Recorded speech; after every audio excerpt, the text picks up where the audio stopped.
All right. Hi, everyone. Thank you so much for coming. My name's Christy. I am here facilitating tonight, and I'm one of the few organizers that are helping run this NAYUC tournament.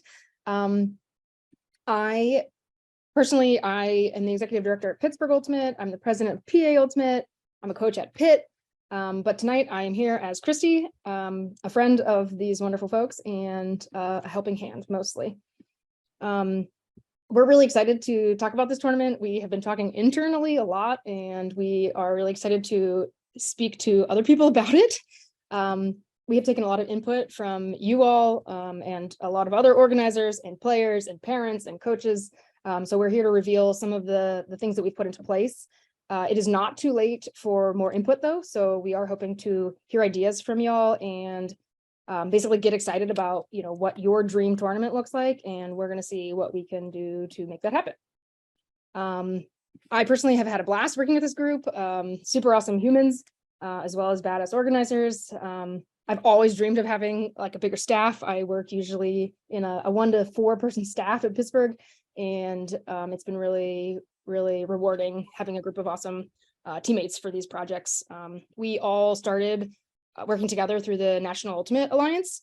If you're not familiar with that, we can drop the link in the chat, but basically it's just a great space for us to get together with organizers and come up with ideas and put them into action. So that's kind of how we all got to be friends and have some big ideas, big dreams and high standards, I would say this group has. So a few years later, we have this big tournament that we are putting together, and I would say that is meeting both our big dreams and our high standards. So a few logistics for the night. Basically, something that we really hold ourselves to is holding ourselves accountable. And if we do make a mistake or offend somebody or any of that, we correct ourselves, we admit our mistakes publicly, we really take full accountability for that. And we hope that you appreciate that and give us a little bit of grace as well. We are hoping to hold everybody in this meeting to a few of our standards, such as basically speaking as ourselves and not generalizing for larger groups of people, whether that's your gender, your race, your age bracket, whatever. And when you do speak, just be clear if you're speaking as yourself or if you're speaking on behalf of your community or something like that, so that can be really internalized. We also just want everyone to monitor how much space they're filling.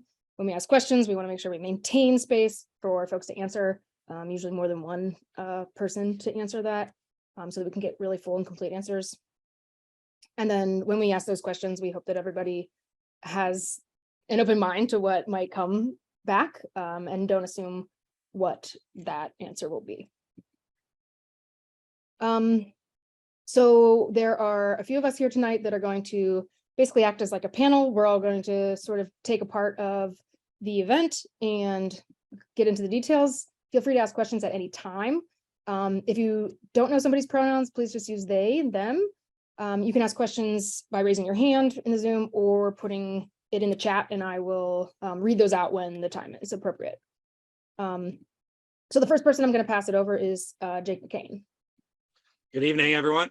Thanks for joining us. I'm Jake. I use he, him pronouns, and I'm the executive director of Minnesota Ultimate. Minnesota Ultimate has always been a youth-focused organization. In fact, before we were a state-based organization of USA Ultimate, we were just Minnesota Youth Ultimate. We left all the adult programming to other folks. So that's really at the core of our organization and our community. And it's the core of who I am. I started working in youth programs 24 years ago now. It turns out I'm celebrating 13 years as a professional, and that comes after getting a degree in outdoor education and nonprofit management.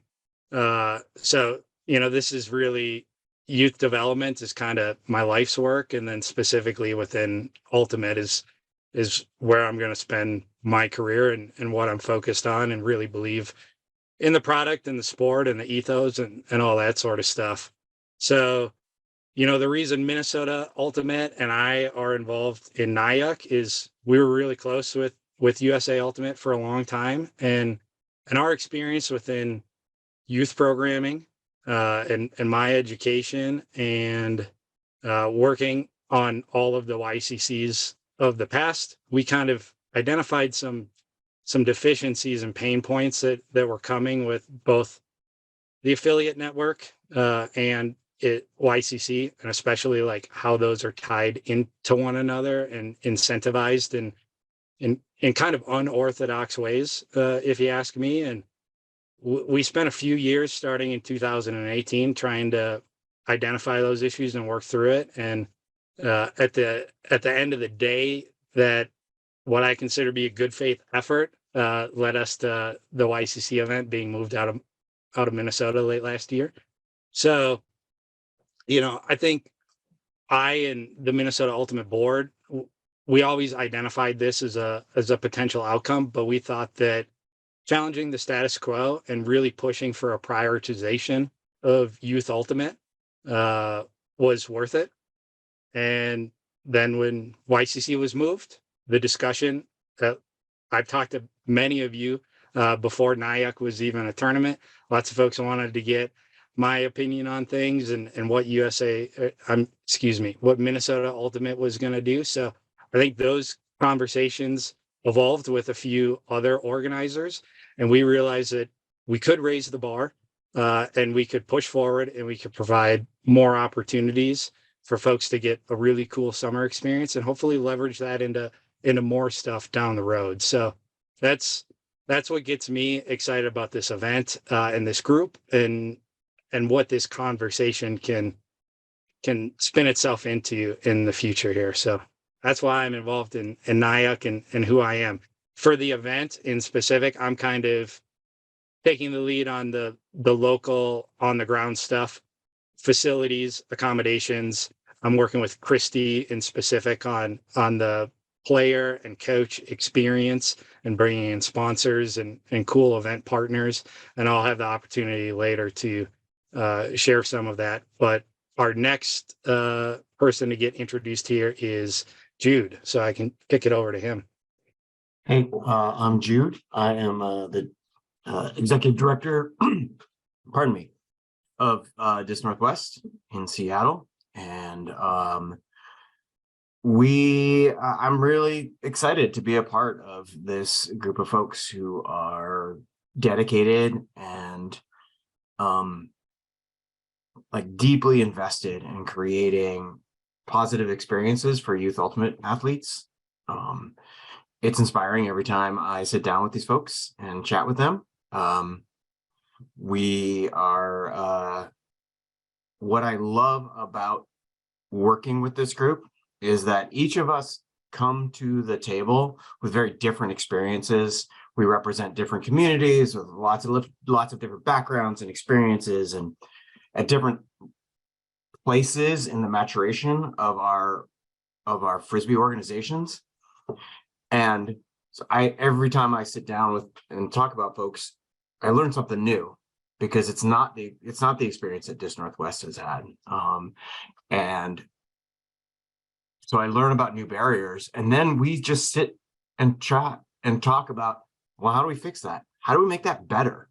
And that's so cool to share that like unbridled enthusiasm for making Youth Ultimate better for everyone. And it's never just about like, well, my community needs this. It's like there's an earnest and transparent like interest in just like, well, how do we make it better for everyone? To the point where like we just brainstorm stuff and we come up with solutions.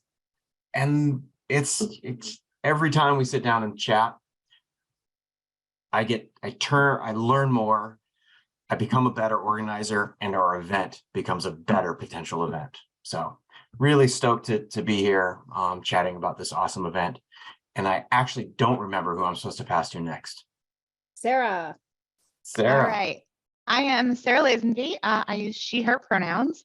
I am both the vice president and the youth chair for Madison Ultimate Frisbee Association, otherwise known as MUFA. And in my role, I'm in a volunteer role. My role within the tournament is to be the spirit director and the inclusion liaison. So I'll be working on the spirit of the game, related issues and guidelines, as well as making sure that inclusion is at the forefront both before and during the tournament. And my personal reasons for supporting NAYUC or NAYUC, there's some regional dialect happening with the name that you'll hear throughout the hour that you're with us. But my personal reasons for supporting are, we were obviously close in location or proximity to Blaine, Minnesota. And as a volunteer, learning pretty late in the game, when we had already kind of started making our Minnesota plans for the next year, sending 4+ teams to Colorado wasn't something that was organizationally feasible for us, nor really financially feasible for us at the time. And so I was on the hunt for what are some other options. Everything was kind of on the table for me in terms of, do I try and create just a city league or look for regional stuff, or what? And Jake came to me and said, hey, we're thinking about doing this thing and we think you'd be really good at helping out. Are you interested? And to the surprise of some folks who know that I'm a volunteer, I was. And part of that reason was that in the initial conversations with everyone, it was clear that this tournament was going to be something that was really a really excellent experience for our players. And not just that more of them could do it because it is in Minnesota versus Colorado, but just everyone's focus is intensely on the player experience, and then the coach experience as it relates to the player experience in a way that I have not seen with other efforts. And so that was the thing that got me really excited to get more involved, even though I maybe have less time than free time than I should. And I'm going to turn it over to John. Thank you, Sarah. I'm John Rice. I'm on the board of directors at Buddha in Boston. I also coach at Arlington High, and I'm also the director of youth club for Buddha. We are doing a couple things at Buddha that kind of tie in to the whole NAYUC thing. But we have a couple things that I think other organizations are doing, and we hope that every organization can do eventually. But we've turned our summer programs into no-cut programs, so that basically our philosophy with youth is that if somebody wants Ultimate to be a part of their summer, that we're going to have something to offer them at the level they're at. And if that's a national level or regional level or just local high school level, we want to have it for them. And another important part of just kind of our principles there is that for youth, we have call your own fee. It basically allows people to come and without having to apply for financial aid or anything like that, they can coupon themselves down to a level that is appropriate for their family. No questions, et cetera, no application, nothing like that. And we did that very successfully last year with YCCs. And then as we kind of transitioned into looking at this year, things became a little bit more complicated. We heard about, obviously, the move to Aurora took a lot of people by surprise. And my partner and I immediately kind of started looking at what that would do to our costs and so forth. And because we do kind of run a tight ship financially so that we can offer the pay what you can, we're very sensitive to anything that could be a big increase. And by our spreadsheets, so the move to Colorado would mean a significant increase in financial burden for the players and for our organization. And at the same time, we're talking with the NUA folks and Jake and everything, and and things started coming together. We decided that this would probably be the best option for us, is just to stay, to keep going to Blaine. Of course, there's also just a lot of kind of historical affection for the hundreds of volunteers they've had for us over the years. Excuse me, the great job that they've done over the years. And, and honestly, for me personally, there's just like something of a feeling of solidarity where we want to support Jake and his organization and the other people that are also feeling the same way. A little bit about kind of the tournament as a whole. I hope I'm not getting ahead of myself, but I think competition, we have, there was a little Ulti-World article and somebody said something about like the NAYUC tournament being for like developing teams or whatever. And that's absolutely true. We are looking to offer playing opportunities for teams at all levels. But I want to make sure that people also know that we have a lot of perennial, teams in the bracket, and finalists and semifinalists and quarterfinalists and all that kind of stuff in multiple divisions. And we have talked to some people that are like, oh, well, we want to, our kids all want to play the best. And I feel pretty confident saying that there's going to be plenty of very highly competitive teams, along with, and we'll get into that a little bit more later, but opportunities for things like free agents and combo teams as well. And I'm happy to talk about more of what Buddha does and whatever with anybody else offline who's interested. Is that back to Christy? All right, Christy, back to you. Yeah, if you're done with the competition overview, then Sarah will be talking about centering the GX divisions. Yeah, I'm actually going to have Jude start with that, and then I'll take over halfway through. Yeah, one thing that I think has been noted by a lot of people, commentators online and in various threads, is something that we put forward, we're being very clear about, is that programs that want to bring a BX team or of male matching players need to bring some GX players as well, either as teams, part of a mixed team, U17, U20 GX team, or a cohort group. The reason we're doing that is that we acknowledge that it takes a commitment to investing in creating welcoming athletic spaces for those players. And we're happy to help do that. We have a couple different ways we're doing it. Certainly, like ensuring that there will be good competition there. I know Seattle's bringing at least a couple teams in each, or at least one team in each division, possibly two. There will be teams to play, which is really what these athletes want. But we're also asking that our partners, the organizations that are bringing teams, really thoughtfully commit to creating playing opportunities for these athletes. Thank you for I get very comfortable using our lingo. And we also know that's a division that's had a harder time bouncing back after the pandemic. So finding ways to support our partner programs in encouraging those athletes to come out, making sure that they know that this is a place where they're welcome and that they're going to be celebrated along with other youth athletes, is really the goal with that rule. That doesn't mean that hard and fast, if you don't have a GX team, you can't come. We've got a solution. It's actually a pretty exciting solution, and it's I'll share, before I pass to Sarah, I'll share just a little bit of a story. Seattle has lots of opportunities for GX players. It's awesome. It's a fun place to be, I think. Fun place to grow up playing Ultimate.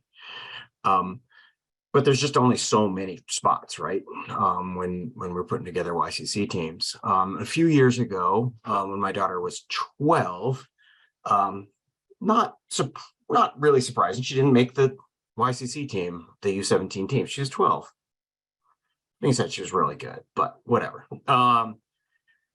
So somehow I connected with Sarah. Sarah was putting together a team of U17 players from MUFA and needed a few more players. And I was like, well, I'm going anyways.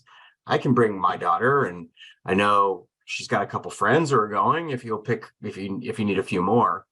And it was a transformational experience for my daughter. She got to play at YCC as a 12-year-old, which was sweet. I think she held her own. She did okay. But more importantly, she connected with these other players who are equally enthusiastic about Ultimate in a way that she just recognized right away. She got to that team of people who are essentially strangers and were like, these are my people. And so her world's just expanded tremendously from like, oh, I'm part of a Seattle Ultimate community to now I'm part of this big youth Ultimate community, and it's really special. And it gave us a vision, it gave me a vision for what it could be to create more opportunities like that. And that's where I'm going to pass to Sarah and the work that we already know she's good at, and now she's going to be able to do it for many more kids than just my 12-year-old.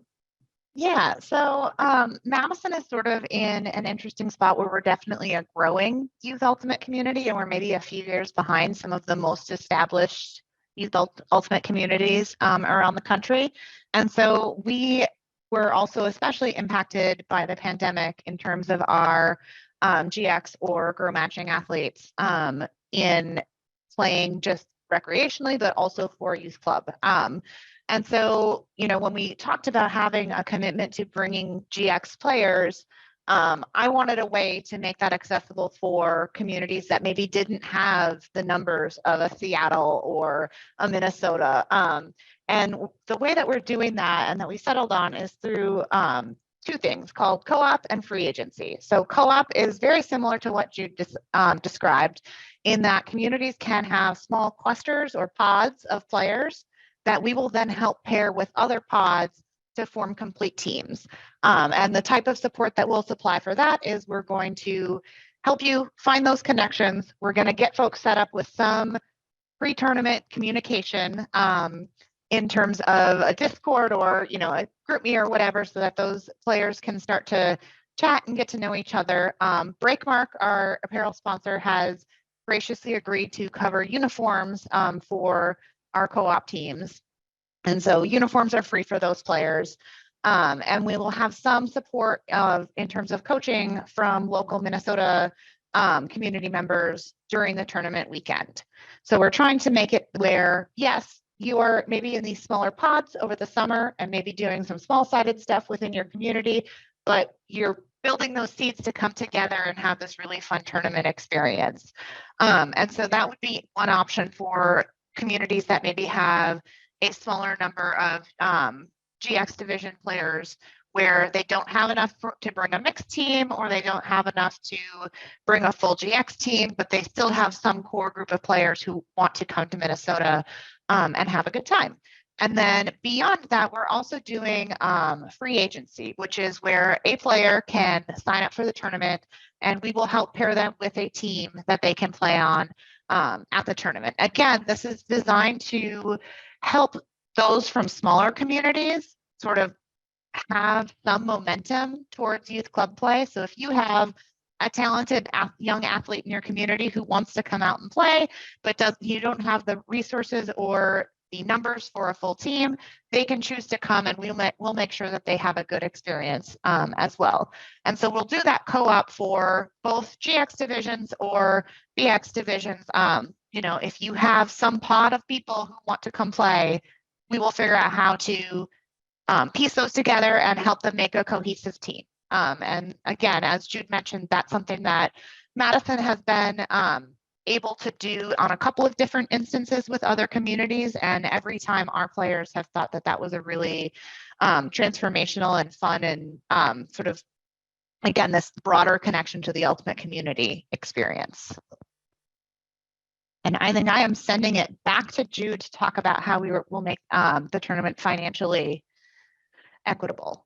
Yeah, we are really excited to introduce, for maybe one of the first times on a scale like this, pay what you can, or pay, I guess we'll call it pay what you can fee model for player fees. I'll remind you, there's no membership fees, no membership dues, none of that. We are covering all the background checks and trainings for all the coaches. So trying to make it as easy as possible and as simple as possible and cheap as possible for coaches to coach. But on top of that, we are we're implementing a sliding scale or pay what you can model for our player fees. We did a lot of work on developing what that model would look like and what the cues would be for how to choose your fee. That can all be found on our website. Recognize, of course, that there are lots and lots of other financial barriers to attending a tournament like this, but we're going to do our best to even address some of those. So the pay what you can model means players pay the fee that's appropriate for their household income. We're going to try to make sure that there's ample food available on the field for folks. So hopefully you won't have to be worrying about that. We are looking at some other things to create some free entertainment options with a free showcase game one night. Maybe, I don't know about this, maybe a movie night. I don't know if people are excited about that still, but we're working on it. And this is where like your input as organizers and folks who work with youth can bounce us ideas and we can see what can be possible. Because like I said, this is a group of folks that are really excited about building the best possible version of this experience. So yeah, and I think that there is a little bit of, there are some folks who've questioned whether a sliding fee scale is sustainable for an event like this. And I guess some of that will be wait and see, but I also want to shout out that there are organizations here who have committed to investing money in this because we see the value in creating positive ultimate experiences for youth players. Not just for our own community, but for all the players, because when everybody has access to a better ultimate experience, it comes back to us as part of this greater ultimate community that we keep referring to. So even if we don't actually meet the revenue that's expected, we've all kind of accepted that that's okay. And we're willing to invest our organization, and our organizations are behind this and like investing in this and creating this and making sure that this can happen for players, because it's that important to us to be good, to be a part of this broader ultimate community. So back to you, Chris. All right. I'm going to bring you up to speed on accommodations, logistics, and kind of the tournament experience. Obviously, a lot of these things are going to get flushed out a little bit as we get closer to the event, but we can give you an idea of what you can expect. Many of you have been to Minnesota, so you kind of know where the facility is at and the resources around it. We don't have any shortage of hotels, but we're working with the National Sports Center to negotiate some hotel blocks and deals so that we can offer those to folks. In addition, there's an on-site residence hall at the National Sports Center, which we've identified as a great resource for our co-op and free agent teams to get them on-site and with chaperones. If it's free agent team, like Sarah said, local coaches that we're recruiting, hopefully ones with accomplished coaching and playing careers. We actually have quite a few of those in Minnesota. And then, we want to do some of the stuff that you're accustomed to at these big events, a tournament meal, but we want to give a few more options. We're pushing for a food truck rodeo meal along with the showcase game. So kids will have options and they'll have tasty, professionally made options. We'll have food trucks at the fields all day long. We're also, like Jude said, going to offer some tournament food that's gone out of style at least the events that I happen to find myself at a middle-aged man now. But we're going to roll some of that back out. And yeah, we really just want to roll out the red carpet and make it a super memorable experience for everyone that comes. I think we're working with Ultiworld to get some streaming and media coverage out there. This Diversity is going to come out and do both a showcase game with players from all around the country. But they're additionally going to lead some sort of session that the players can attend. The exact structure and branding of that to be determined. Discraft is ready to sponsor us. We've got Breakmark coming out as a merchandiser, and there's going to be other merchandisers there as well. For the coaches, we're going to work with the Positive Coaching Alliance. If you're not familiar with it, you need to be familiar with it. Okay. And this is a group that your coaches that come to this event are going to learn a lot from, and it's really going to help and shape their weekend. Super excited to, not only give stuff to the kids, but to think about the coaches and like where we can provide value for them as well. A fun tournament experience, athlete lounge area around the merchandisers, music playing, ancillary games, showcase games. I think we're going to have multiple showcase games across the tournament, both with kind of regional club talent or semi-pro talent. And then diversity as well. And then the volunteers. If you've come to Minnesota, you've seen a lot of folks out doing volunteer stuff. We have a really good community that commits to this stuff and comes out.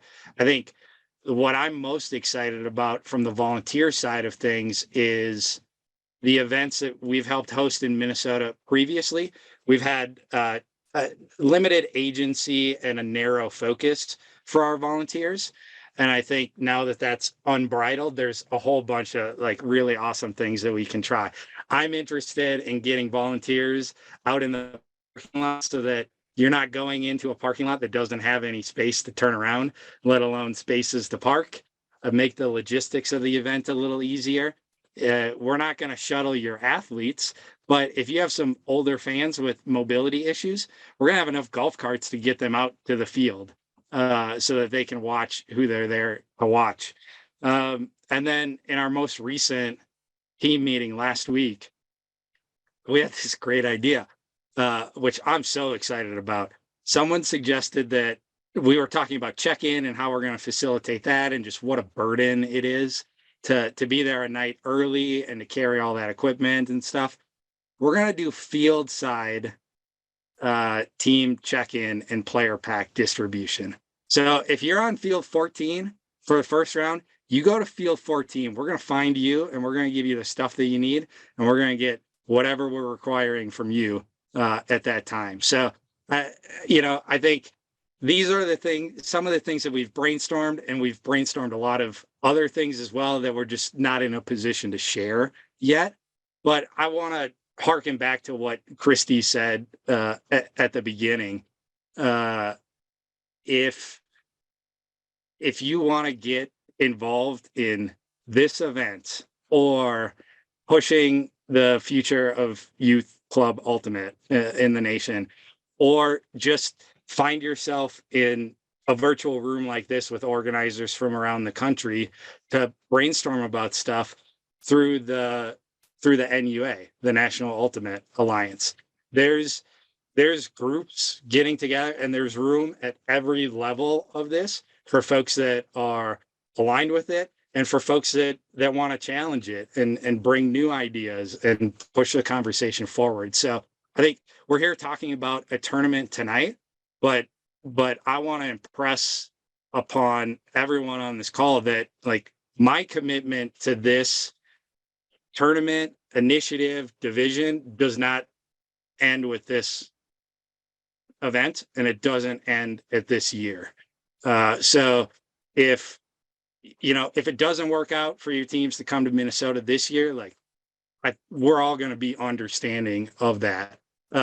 But if you like the stuff that we're talking about, if it spurs excitement in you, if light bulbs are going off in your head about how your idea is going to fit in with this stuff, we're the group for you. And let's get involved. Let's make this division and this event and this sport freaking amazing. There's no reason that we can't. So let's just do it. And I Christy? think I'll chime in real quick just to say, I think that same commitment goes for lots of other variations of this event that could exist. So these are people who are also working on regional competition, but really this enthusiasm that you hear that Jake just talked about with like centering the youth athletes and centering their experience in a way that is, I think, unique is something that is through all of those levels of competition. Yeah, all these people are badass, and we have tons of ideas. We have tons of bad ideas that we, keep around for a while and then throw out too. But we would love for the next, whatever amount of time you're willing to stay, probably like 20 minutes, if I had to guess, for you to ask questions about any of the topics that we've covered. Bring up topics that we haven't covered that you think are super important to you and your community, whether that's this year or in the future. And if you want to just throw ideas in the chat about like the things that like are the worst pieces of tournaments for your coaches, or the hardest part for the organizers, or what your community looks forward to the most, we would love to hear any of those things. So again, you can raise your hand and I will point you to one of the people, or you can put it in the chat and we'll read that question out loud.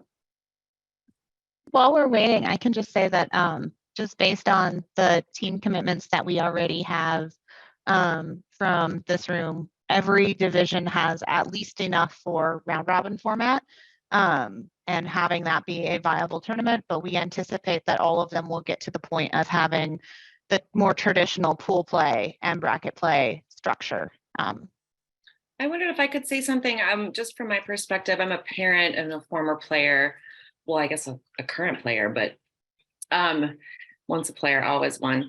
We've gone to a couple YCC tournaments now and have been supporting our kid who's now 16, and just also wanted to real quick anecdotally encourage you all to do the pods to make sure that you have the free agency. As someone whose kid was a practice player with the under 20 team as a young kid, as a 13 or 14-year-old, and she was given a chance to play in the tournament, and it really changed the experience for her. I could see there's not a team for you need it's not a very fun experience to be a practice player when you don't get to have the fun tournament at the end.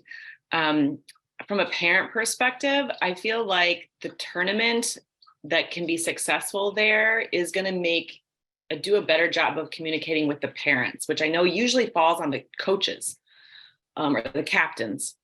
It depends on your system. But we in Madison had a couple parents come every year, but it's sort of thought to be, it's for the kids. We arrange carpools and they get to the tournament. But I know this tournament should be for the kids, but if you give the parents a role, parents will come.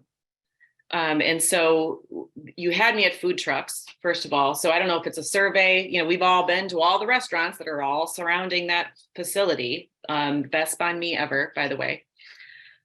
So, I think that you're all so on the right track, and this is just really exciting from an involved parent perspective. But I think let's try to think about, how do you get the parent who hasn't come yet to cheer their kid on to play Ultimate? I know the valet parking comment was probably a joke, but you have parents there. We don't have anything to do. And so put us to work, think of what role can the involved or the parent who wants to be involved play. So that's all. Just kind of wanted to leave you all with that comment, but glad to listen in.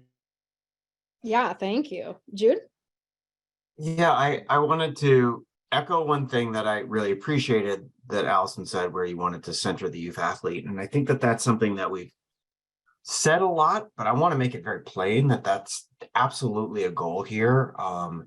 As much as my kids have played at a couple YCCs over the years. But I think when it shifted to becoming an adult tournament and a youth tournament, it became a little less about the youth, and that's fine. I think there's some really cool things that come along with bringing in the ICC, or the US Open. But I really want us to make this about that youth experience, and so I'm really excited that we're able to do that and create this. All like the energy is all going to be on that experience.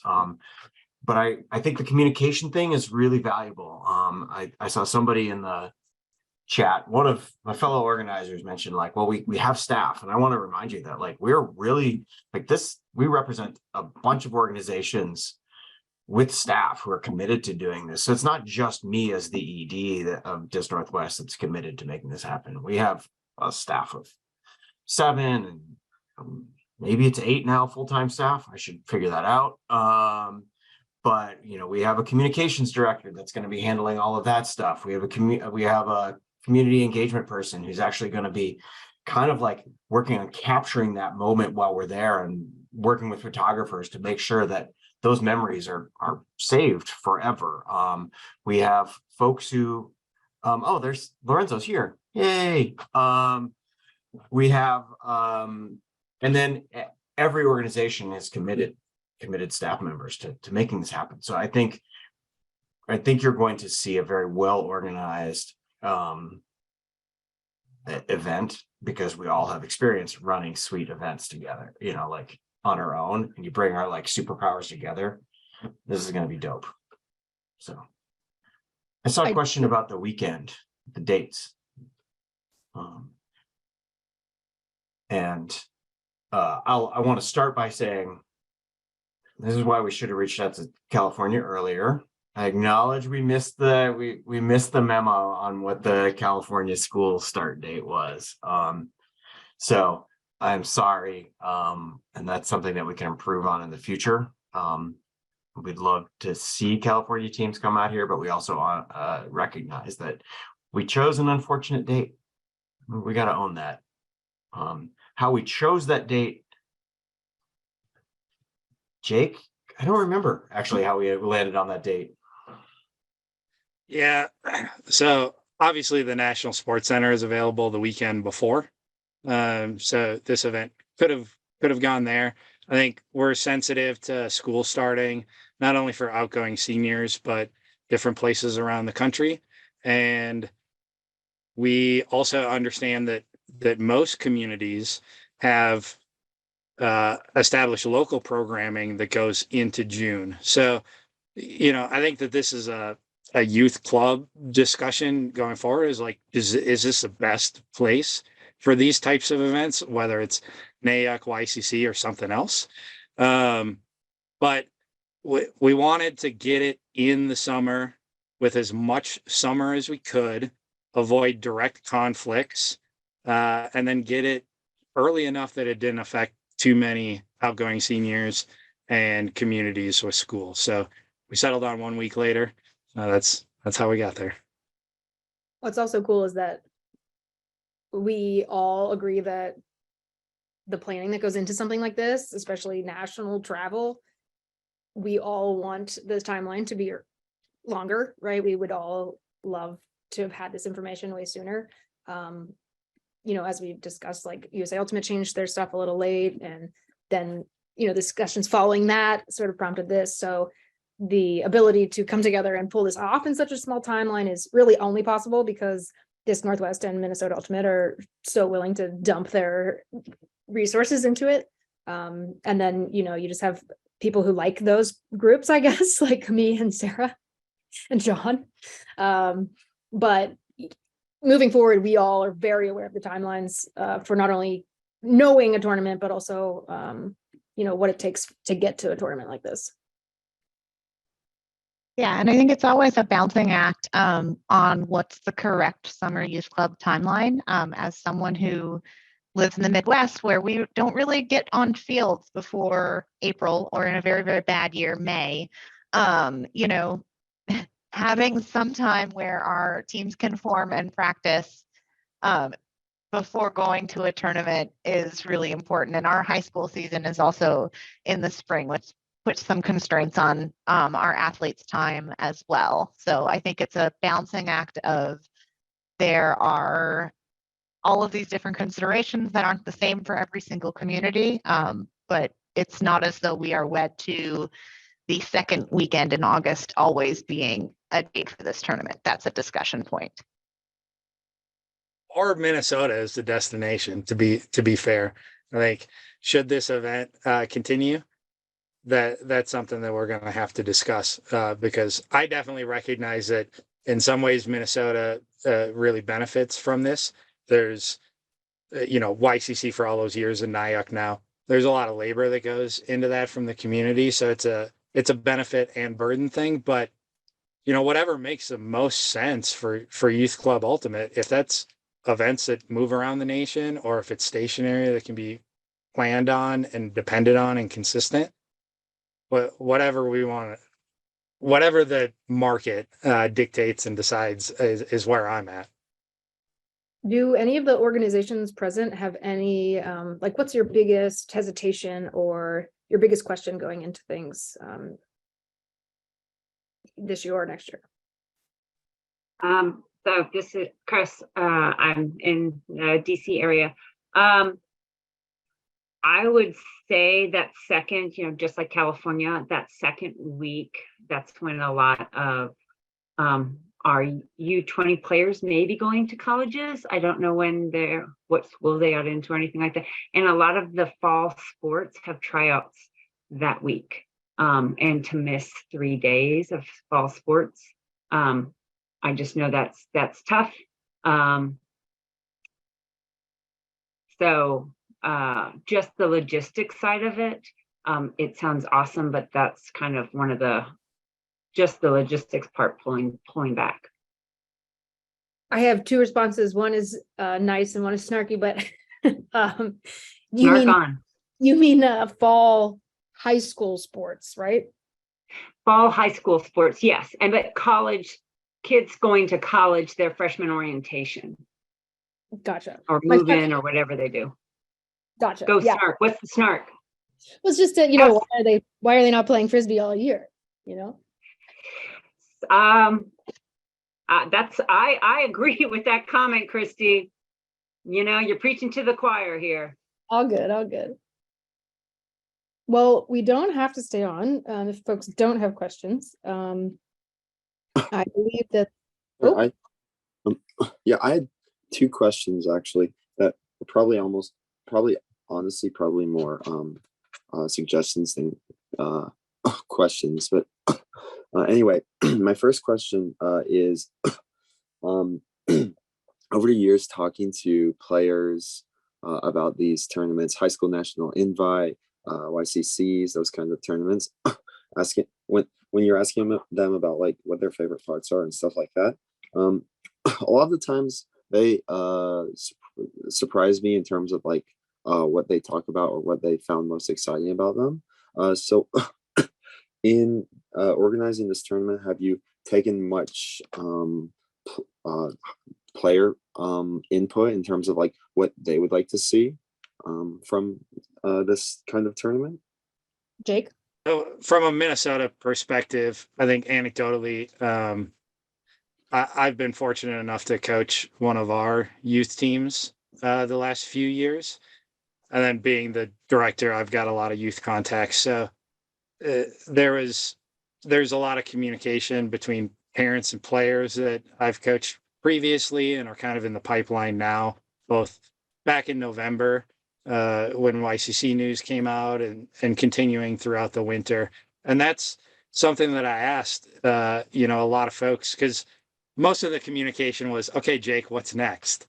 And I flipped it back on. I was like, okay, so you've had multiple kids in this event. You're planning to play youth club this next year. Like these are 7 things. The teams that you play against, getting on a team with players from around your local area, like several things, several aspects of a youth club event, and just asked them to rank it. It's very anecdotal.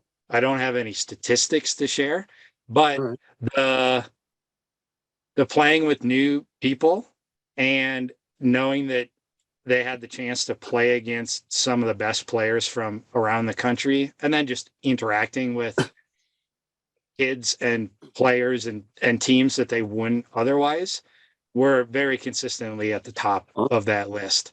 I didn't ask about tournament format or merchandisers or anything like that. There's a lot of things that we're making assumptions on there, I have to admit. But I think our experience helps give me some confidence with that sort of stuff. So no specific survey of youth about what they would like to see at this event, but I know that, like, for Minnesota, we have Mhm. post-event surveys for all of our programming and years of data. Sweet. So I think we have a pretty good understanding. But that's a good suggestion, Ben. I'm gonna write it down here, and maybe there's a way that we can engage a focus group of youth players in preparation for the event. Sweet. Yeah. Well, I'm talking, just talking to players over the years. The social aspect is one of their favorite parts. There's a story that's like been passed down through since the first time we went to the high school national invite about like a jersey swap that like a jersey that gets swapped from team to team to team over the years, and yeah, it's just all those like social events, stuff like that outside of the actual playing is so much fun for them. That's so interesting, because when I spoke with the youth in Pittsburgh, they were just like, we just want to know they're good teams. We want to play good teams. And Pittsburgh U20 boys are not a team that even went to anything big last year. So, they're not like expecting to win, but they were like, what tournaments can we have the best competition at? Yeah. And I think a lot of us actually did have conversations with a lot of different communities that we may have spoken directly to adults, but we had asked them like what their youth are looking for and what the parents care about, all that. Yeah. I have another suggestion slash comment, but before that, just real quick, I go by Benjamin, not Ben. But my second question was, at least here in Kentucky, a lot of the talk about this tournament with other coaches, with parents that I have heard or been a part of, has been very negative slash not sure what else to say, but a lot of talk about like how this tournament is like splitting the youth scene or that kind of stuff. And personally, I don't think those are particularly likely concerns. I actually asked Sarah about that in the Ulti World Discord when I first heard about the tournament. But I was wondering if you had any plans to reach out to communities just in terms of like just giving them more information or addressing concerns or anything like that. I can start with that one. So we've done a lot of outreach sort of individually with different communities, and that outreach continues in the coming weeks. So if you haven't heard from us, chances are that you will. But also, I think to the idea that we're fracturing the youth club scene, I think, the reality is that there was already a fracture in that bids and field space are limited in Colorado, even more so than in Blaine. And some of the communities that are a part of this already had experiences with either being denied space at YCC or being waitlisted, which is really hard on organizers to not have a firm idea of what your plans are. And so I do think that there's a piece of this where also, the reality is that not everybody in this room who is not an affiliate was going to get a spot at a tournament in Colorado. And that either would have the impact of having communities shut out from that tournament, or worse, from my own personal one org perspective, having some teams that can attend and some teams that don't have any youth club opportunities because of how bid allocation works. And so I think, I personally don't view it as fracturing any more than the bid process already did, and sort of the constraints of having a smaller field site. But I think I can understand where people also might think that, but that's not our intent. And I think I agree with you that if there is a split, it's definitely not caused by you or anything like that. But a lot of those conversations have definitely felt like they just don't have all the info. So maybe just like making sure that those like any kind of like any of those concerns that you hear frequently, like just maybe making sure those are addressed on the website or any of that stuff. I think that's a really good idea. But just Yeah. making sure that local communities have the information that way there, because I know there's a lot of uninformed coaches and parents as well. Yeah, Yeah. and Benjamin, if you have suggestions on that, we would always be happy to take those. Christy, you were gonna talk. Yeah, I just agree that, I mean, we don't want to put the burden on someone like you as a coach to, be the person fielding the doubt or the questions. So the more resources we can get to you, the better. Do you feel like there is a specific resource that we could share that someone like you could take away to your community? And don't feel like you have to answer that directly right now. In terms of specific resources, not really. Honestly,